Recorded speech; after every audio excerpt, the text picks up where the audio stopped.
Dragon Age is back. It's so back, in fact, that in just a few short days it's gotten a brand new trailer, gameplay demo, and name. Say goodbye Dragon Age Dreadwolf, say hello Dragon Age the Veilguard.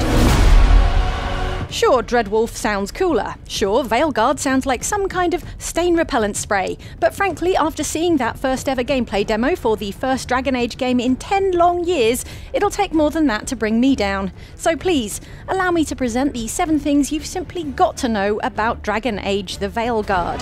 This crew needs a leader. Someone we can count on. Someone that the world can count on.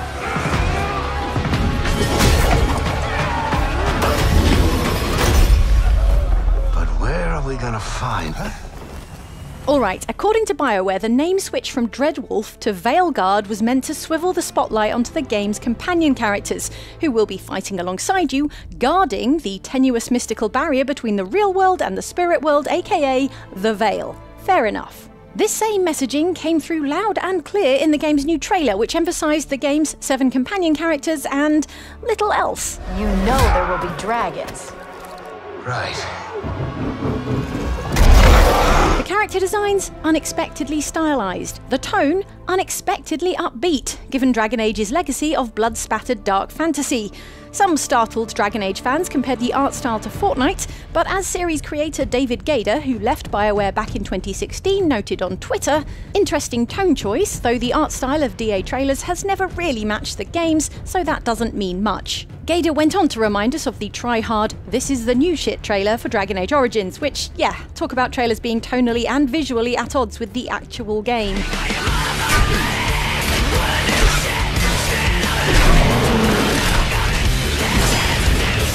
2009, everybody. For our purposes, though, the most important thing is discovering the 7 characters who we can party up with and, official word has it, become romantically entangled with. Because great news, all 7 are romanceable, regardless of your character's race or gender, being canonically pansexual.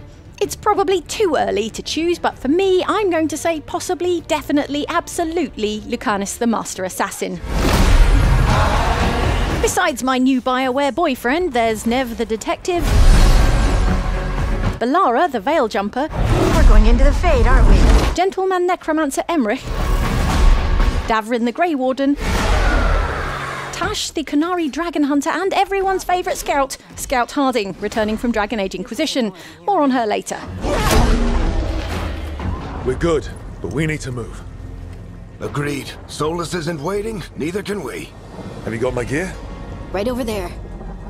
Following the companion-centric trailer came an extended gameplay demo where, yes, actually, the characters appear somewhat more natural and less stylised, or at least the stylisation appears less pronounced in the context of actual gameplay. Eyes up, we've got company. In any case, the demo was lifted from the start of the game with a human rogue rook, for that is the name of your player character, in the Tevinter city of Minrathous. Tevinter, you may remember, is a nation ruled by powerful mages where they love magic almost as much as slavery, and repped here by the Venatori cultists. Venatori cultists! In a departure from previous games, now you play with just 2 companions at your side, a leaner party that lends itself to the game's much more action-focused combat. You can do all your combat in real time if that's your bag, though I, for one, will be availing myself of the pause and play approach via the ability wheel, where you can pick the power you want to deploy and direct your 2 companions with the left and right sides of the wheel in a Mass Effect-ish sort of way. Personally, I'm curious to see how this action-oriented gameplay looks with a spellcasting player character, where I'll do less running and stabbing and more standing back and blasting everyone with magic lightning. On that note, the 3 player classes available are Rogue, Warrior, and Mage, each with 3 specialisations of their own. This Veilguard demo paired its action-led combat with a conspicuously linear-looking mission accompanying Dragon Age veteran Varric and Scout Harding to pick up private investigator Nev Gallus. I think that's the last of them. Good. Let's get to Dumont Plaza and find Nev.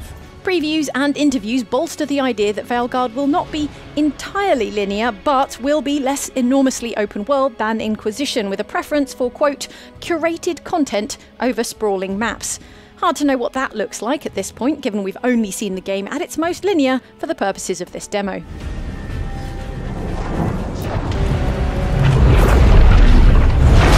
The Veil is a wound inflicted upon this world. It must be healed. This linear mission takes Rook and his two companions, plus Varric, through an elvish magical mirror portal to the Arlethan Forest, urgently on the trail of Solas. You remember Solas.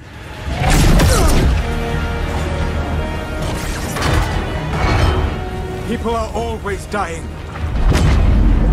It is what they do. The Dreadwolf himself, Solas, is an ancient elvish god who, for most of Dragon Age Inquisition, you thought was your soft-spoken mage buddy, when actually he wanted to tear down the Veil and restore the ancient elven world. But now, he wanted to tear down that Veil and destroy the world. Solas is back on his bullshit in Veilguard, and despite not having the game named after him anymore, is clearly central to the new world-endangering conflict at the heart of this Dragon Age game. Hey, Chuckles.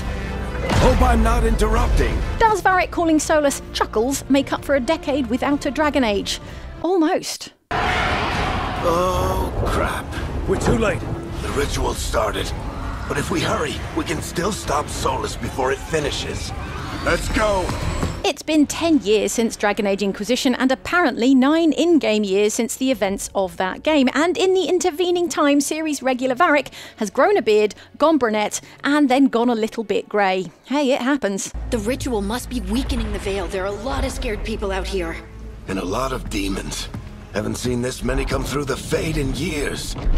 Varric has been hunting Solas ever since Solas' cosmic heel turn with his legendary crossbow Bianca, who F in the chat to pay your respects. If that character death wasn't bad enough, I'd like to shout out the Dragon Age Reddit for the alarmingly persuasive theory that this scene, early in the game, where Varric goes to attempt diplomacy on Solas, and Rook spectacularly sabotages Solas' veil-ripping ritual, is where Varric dies.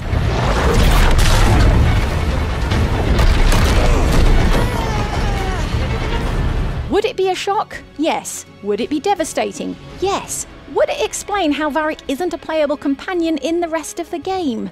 Maybe. As theories go, I wouldn't rule out the possibility that Varric is killed or captured somewhere around this point.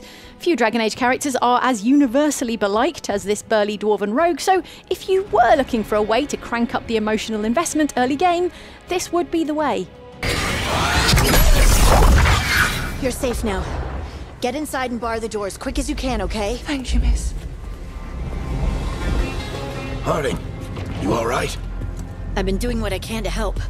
Speaking of fan favourite characters, here's to you, Scout Harding, for having only gotten more charming and more freckles since the days of Dragon Age Inquisition.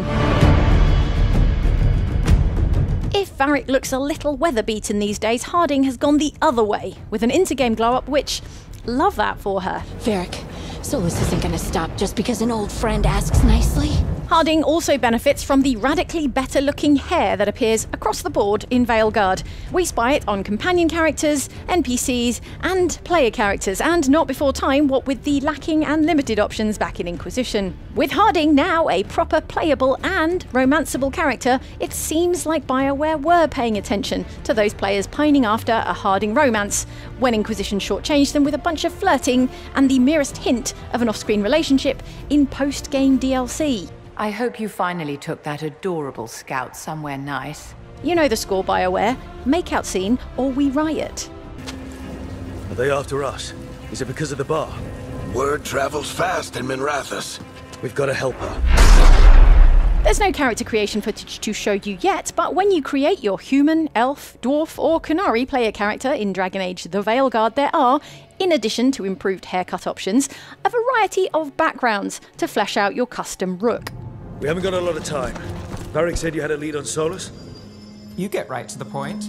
The 6 backgrounds on offer line up with those of your companion characters, minus Harding, whose background is of course the Inquisition. So you'll have something meaningful in common with one of your companions from the start of the game. as we saw in the gameplay demo where this rogue rook with his past involvement with secretive Tevinter faction, the Shadow Dragons, has special dialogue with Nev, another Shadow Dragons type. Nev, meet Rook. Both of you have done some work for the Shadow Dragons. Isn't that a coincidence? It's not quite the 6 different playable prologues we had all the way back in Dragon Age Origins, but as a means to add an extra dimension to your handcrafted player character, I'm into it.